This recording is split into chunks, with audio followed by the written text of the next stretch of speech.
Magandang gabi mga masters, bali ngayon po ay 3 videos po ma-upload ko po sa aking YouTube channel. Tama nga mga masters, 3 videos nga po ma-upload ko po. Yon, what's up mga masters? Nandito na naman tayo sa panibagong araw, panibagong kabanata na naman ang pagsasama-samahan natin ngayon guys.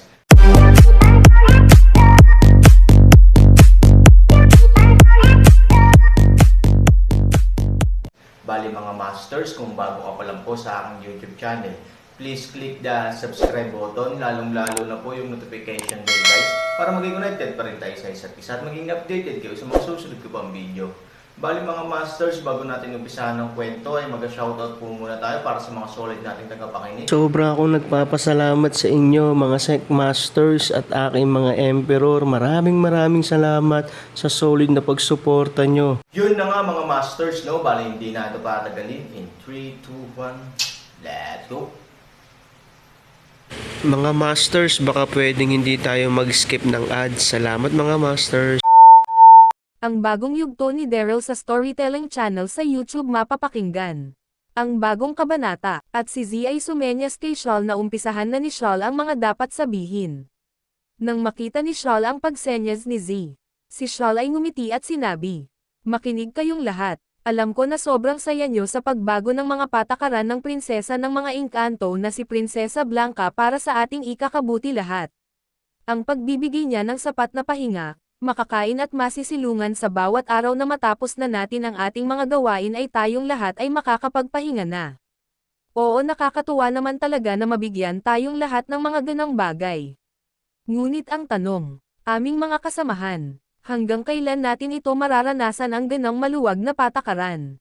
Alam ko na alam niyong lahat na kapag natapos na natin ng tuluyan ang imperyo at kaharian, na pagmamay-ari ng prinsesa ng mga engkanto na si Prinsesa Blanca, tayong lahat ay ipapadala na naman sa iba't ibang lugar sa mundo na ito ng mga engkanto.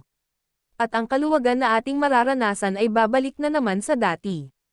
Tayo ay muling makakaranas ng pagmamaltrato ng mga engkanto. Ang sobrang pagkapagod at pagkagutom ay muli na naman natin mararanasan. Kapag nangyari na matapos na natin ang imperyo at kaharian na ito, na pagmamay-ari ng prinsesa ng mga engkanto na si Prinsesa Blanca. Sabi ni Shawl sa seryosong tono. Nang narinig ito ng lahat ng mga kalalakihan na kasamahan nila, mas labis na naguluhan at na-curious ang mga ito. Ang isa sa mga kalalakihan ay muling nagsalita at sinabi, "Ano ang ibig mong iparating sa amin lahat?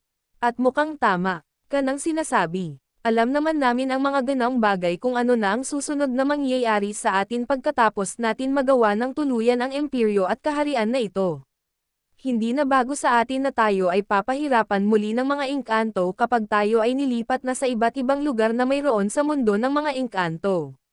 Ngunit, medyo matagal-tagal pa, ang ganong mga pangyayari ay mararanasan natin sa mga araw o linggo na magdadaan. Kaya sa ngayon, dapat lang muna natin isipin ay sulitin ang pagkakaroon ng pahinga sa bawat araw na magdadaan habang nandito pa tayo. Tama ka naman, babalik tayo sa dating sitwasyon. Ngunit wala na tayong magagawa pa roon. Hindi na mababago ang nakatakda sa atin. Ito na ang ating kapalaran ang maging alipin ng lahi ng mga engkanto at pahirapan nila tayo ng lubos. Shawl, wag mo na isipin ang mangyayari sa atin sa hinaharap kapag natapos na natin ang imperyo at kaharian ni Prinsesa Blanca. Sa ngayon damhin at sulitin na muna natin ang kaluwagan sa atin ng mga engkanto. At yun lang ba ang importante niyong sasabihin sa amin?" Sabi ng isa sa mga kalalakihan. At nagsalita na din ng sabay-sabay ang ibang mga kalalakihan at sinabi, "Tama siya. Sa ngayon wag na muna natin isipin ang mga pwedeng mangyari sa atin sa hinaharap kapag tayo ay natapos na sa ating mga gawain sa lugar na ito. At dala nila tayo sa iba't ibang lugar na mayroon sa mundo na ito ng mga engkanto. Sa kaluwagan na ibinigay sa atin ngayon ng prinsesa ng lahi ng mga engkanto, na si Prinsesa Blanca, ay dapat natin ito ipagpasalamat at sulitin. Kaya Shawl, wag ka na mag-isip-isip pa. At wag mong sabihin na hindi ka pa sanay sa paghihirap na ating dinaranas at kalupitan dahil sa mga engkanto. Sa tagal na panahon nating pananatili sa mundo ng mga engkanto, at sa tagal na natin naging alipin nila, kaming lahat ay mga sanay na sa paghihirap." Sabi ng mga kalalakihan. Nang marinig ito ni Shawl, ito ay medyo napakamot ng ulo at sinabi, Tama naman kayong lahat. Tayo ay mga sanay na sa paghihirap at pagmamaltrato sa atin ng mga engkanto. Ngunit ayaw nyo ba na maranasan ang maging malaya sa pagmamaltrato ng mga engkanto? Ayaw nyo ba maranasan na sa tuwing gigising kayo wala na kayong ibang iniisip? Hindi nyo naiisipin ang mga dapat na gawain na dapat natin gawin. Ayaw nyo ba na maging malaya at makaalis sa lugar na ito at sa kasamaan ng lahi ng mga engkanto? Sabi ni Shal. Nang marinig ito ng lahat ang isa sa mga kalalakihan ay muling nagsalita at sinabi. Shal, sino ba naman ang ayaw na maranasan ang kalayaan? Sino ba naman ang ayaw na makaalis na dito sa lugar na ito at makalaya? Sa kasamaan ng mga kasundaluhan ng lahi ng mga engkanto. Sino ba naman ang ayaw na hindi na makaranas ng sobrang pagkapagod? Siyempre gustong-gusto namin lahat na maranasan iyon. Ngunit, imposible mangyari ang ganong mga pangyayari na iyong sinasabi, Shal. Isang pangarap na mahirap makamit ang ganon klaseng sitwasyon. Kailangan na lang natin tanggapin tulad ng sinabi ko kanina. Ito na ang ating kapalaran na nakatakda sa ating lahat ang maging alipin ng mga engkanto. Wala naman ibang makakatulong sa atin lahat dito. Upang tayo ay makaalis sa lugar na ito at makatakas sa kasamaan na tinataglay ng mga engkanto lalo na sa kanilang hari na si Haring Hari.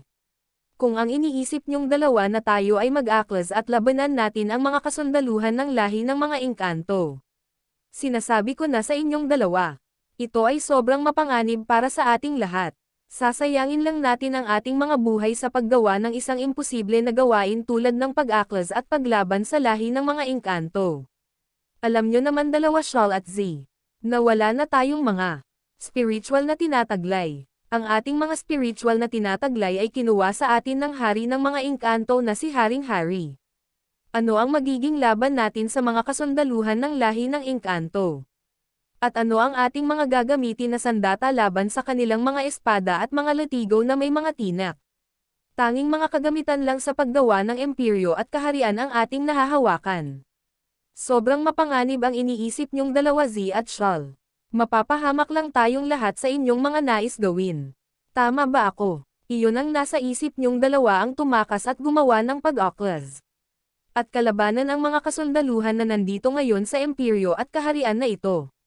At huwag niyong kalimutan dalawa, mas magiging mapanganib sa atin lahat na nandito ngayon kung tayo ay mag-aklas at magpipilit na makaalis at tumakas sa lugar na ito. Dahil ngayon ang prinsesa ng mga engkanto na si Prinsesa Blanca ay nandito na ngayon.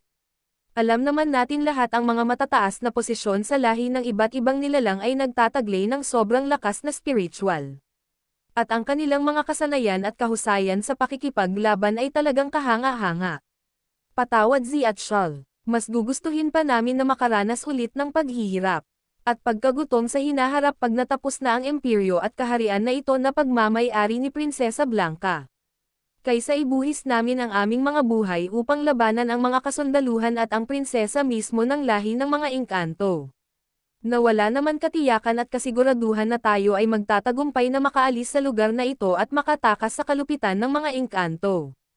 Kaya Z at Shal, kung iyon ang nais niyong gawin, dalawa, patawad. Hindi ko kayo masasamahan. Ngunit hindi ko alam kung ang iba sa atin mga kasamahan ay nais gawin ang iyong mga ninanais.